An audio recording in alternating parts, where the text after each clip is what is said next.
ENS193 Technopreneurship for Engineers and Technologists. Module 4 Defining Your Market Opportunity. So for this fourth module, we will be discussing what are the key factors that needs researching to define your market opportunity.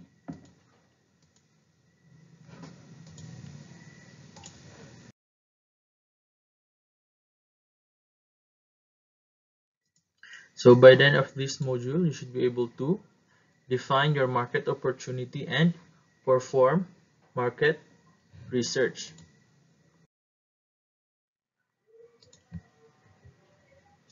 So in identifying your market opportunity, there are several contributing factors. First is your value proposition. Next is your differentiator, or what makes your product or services unique. Next is your target customer and market size, competitors and alternatives, risks and assumptions. So in defining your market opportunity, there are 5 key questions considering these 5 factors. First is value proposition. So value proposition answers the question, what user problem will we solve? Of course, this is in the terms of the user.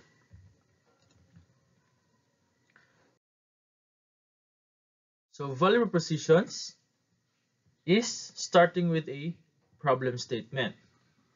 So you will find that specific problem that you will address through your product or services. So don't assume you're addressing a meaningful need. Also, define about 3 statements per target customers, and value propositions are the reasons why people buy your product or services,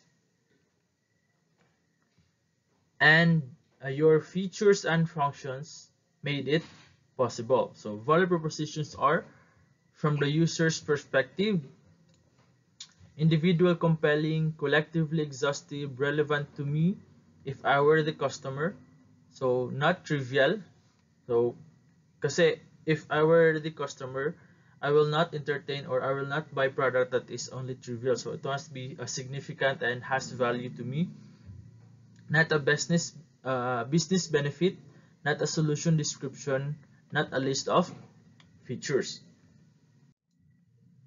So for example here, the Uber app, their value proposition is this one. So tap the app, get a ride.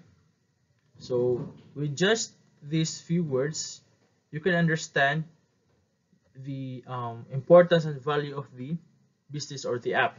So Uber is the smartest way to get around. One tap and a car comes directly to you. Your driver knows exactly where to go and payment is completely cashless. So this is the Uber's value proposition, offering Uber convenience.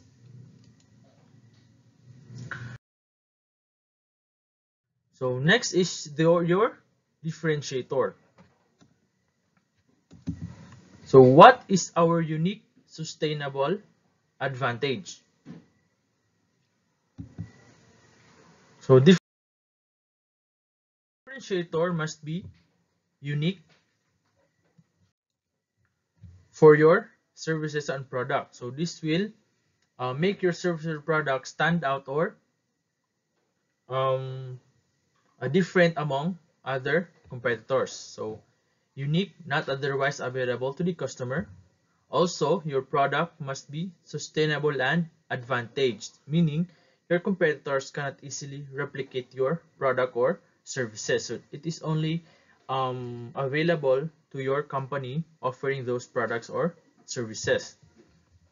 And also, it must be substantive, meaning it is not trivial, it is not too broad or too narrow.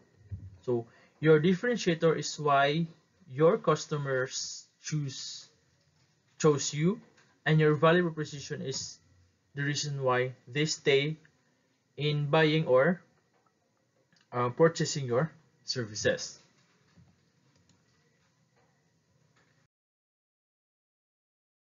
So number 3 is your target customer and market size. So this answers the question, for whom are we solving this problem, and how interesting is this market?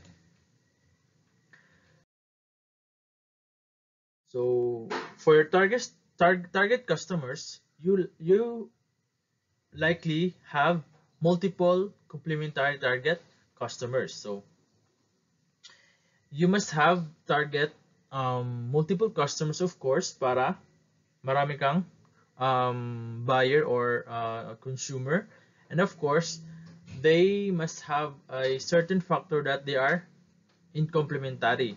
So in that way, bibili sila or purchase sila ng mga product mo. So sub-segment target customers, even if you will deliver the same product solutions to them, constrain your target customer by their attributes, create a persona to bring them to life.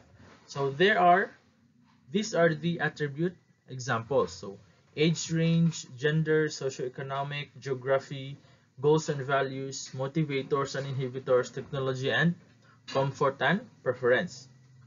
So in finding this attribute, so in creating this persona for your product, you'll have to undergo a customer or market segmentation.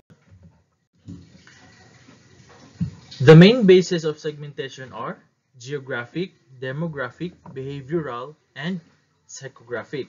So these are factors or certain data where you collect depending on your target customer. So geographic is a data pertaining to your customer's location, region, urban or rural, or other classification. Demographic is defines the age, gender, occupation, socioeconomic group of your target audience or target customer. Behavioral, rate of usage, benefits sought, loyalty status, readiness to purchase. And psychographic, personality, lifestyles, attitudes, and class. So these are the factors where you're going to consider depending on what is your target audience or target customer. So that is customer segmentation.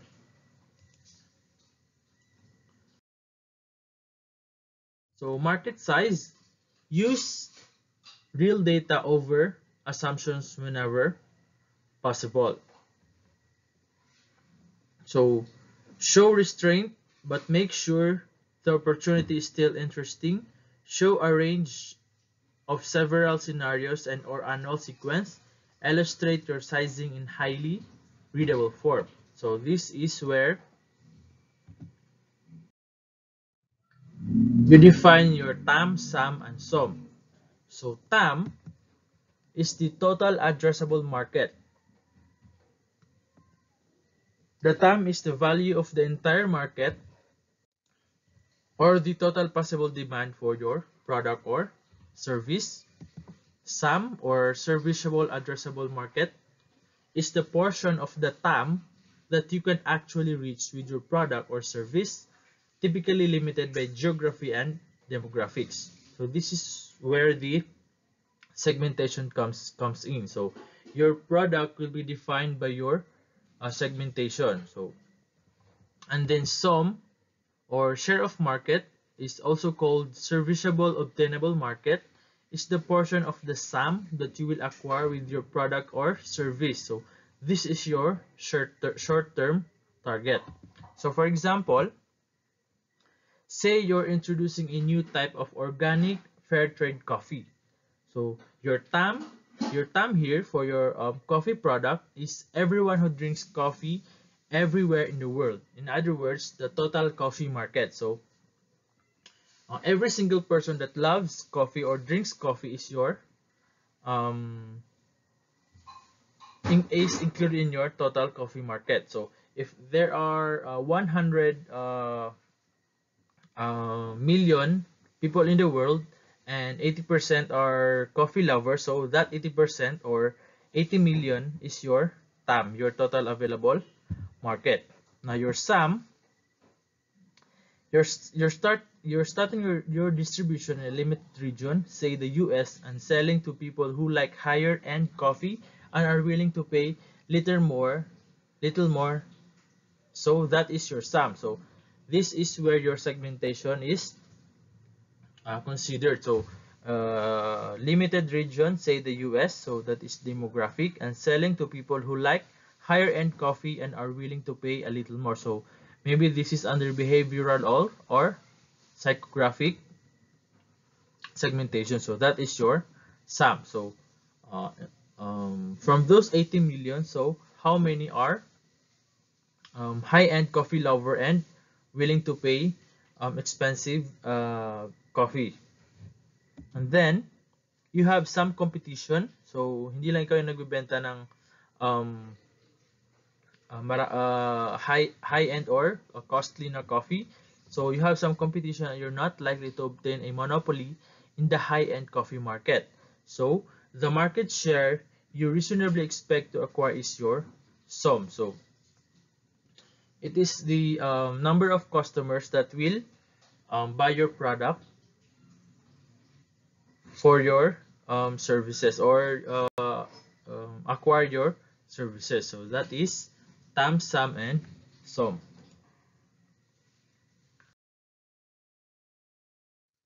So fourth is competitors and alternatives. So this answers the question, how are consumers solving their problem today? So of course, if I have my own problem, hindi ako maghihintay na may lalabas pa na product or service na makakasagot sa problem ko. So I have my own ways of answering the problem I am facing. So define your competitive set broadly. So look for alternatives too. So don't miss competitors too easily or take them too seriously. Make analysis actionable. So why competition is healthy. So this gives you market validation, um, customer interest, efficient operation, investment, user testing, execution insights, and sense of urgency.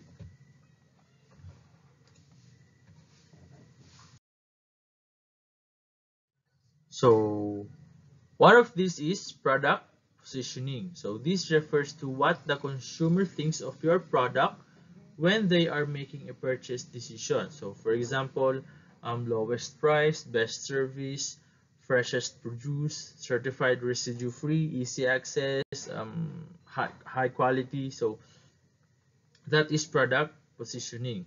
So steps in making in product positioning is, first you identify the audience, so yung market segmentation, spot out the unique features, then identify your competitors, then identify best performing techniques.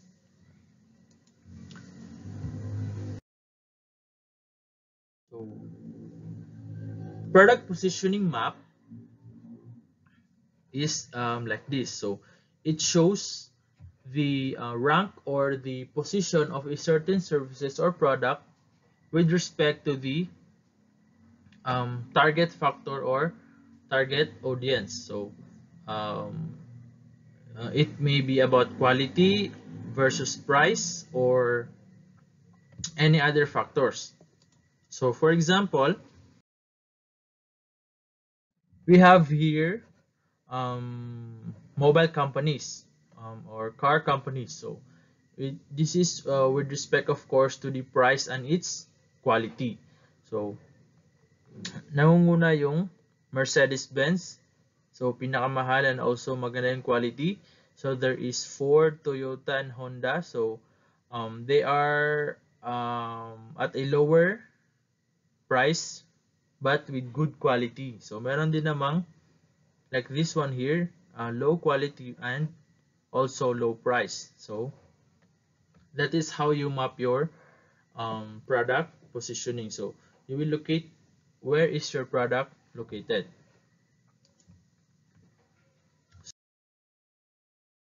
So for example, also for Jollibee, in reference to the diverse menu offerings and to its affordability. So Jollibee positioned itself at quadrant 1, where they have diverse menu and also affordable. So Inasal, of course, Inasal has a very limited menu of offerings.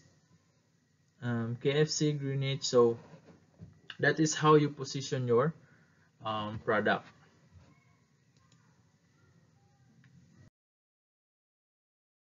So last is about risks and assumption. So this will answer the question, what do we need to test, evaluate, and mitigate? So focus on your risks not readily in your control. So for those risks that you are not in control, you will focus your time on that. So your assumptions are also risks kasi assumptions to siya. So your assumptions may fail or you may meet your assumptions. Prioritize critical risks and have mitigation or response plan. Revisit to see if things have changed. So there are categories of risk. So first is customer interest and retention. Customer can or will pay. Investment, marketing, distribution, technology and invention, competitive, partners or partner and supplier dependency, regulatory and legal. So these are factors that has certain risks.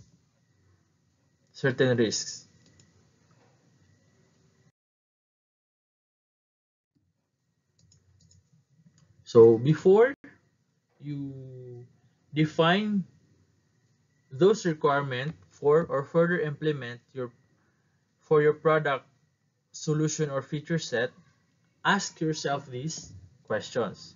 So first question is,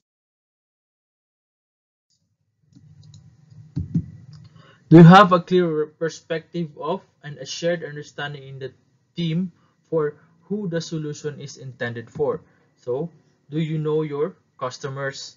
So in a business, it is all about customers. So as the saying goes, customer is always right. So palaging magre-refer yung business or yung company dun sa customer preference. The second are you solving a significant problem and it is important? Is it important that the problem is solved? Are you clear why this is a priority for your company? So there can be product that addresses minimal value of problem or mga insignificant na mga problem. So for your business to be a hit, it must also solve a significant problem. So every big problem is a big opportunity.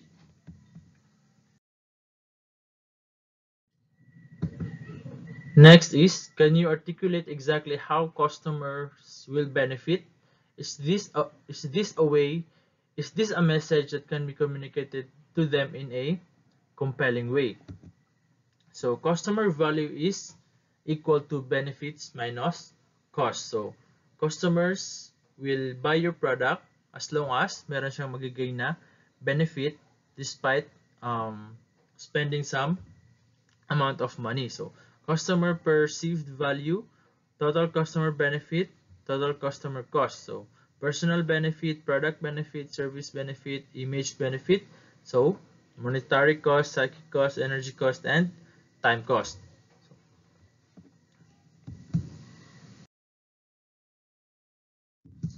So next is, have you understood how you will position your product as a unique improvement over how customers solve the same problem today?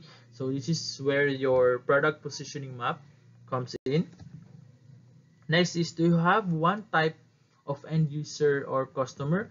If yes, do you know for which one should you optimize your solution? Then, have you established useful constraints and context that will serve to focus your team, making sure to limit the project's scope? So, For your product or for your idea to be limited or not broad, so you'll have to use some constraints and context to limit your projects or business scope.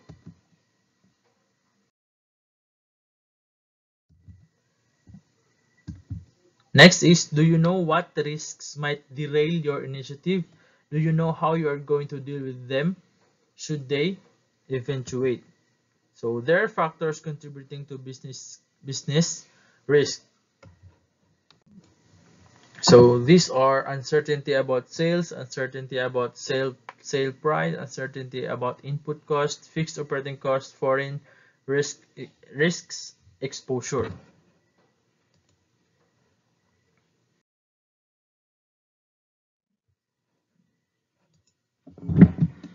So when asked, are you able to consistently and convincingly provide answers to these questions and other challenges from your stakeholders?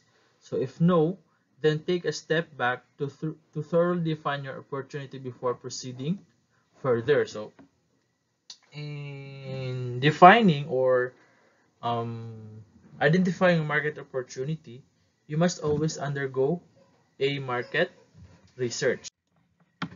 So conducting a market research will definitely contribute in the success of your product, in the success of your business.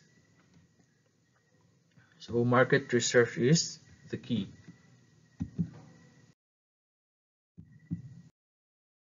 So that ends our module 4, and thank you for listening.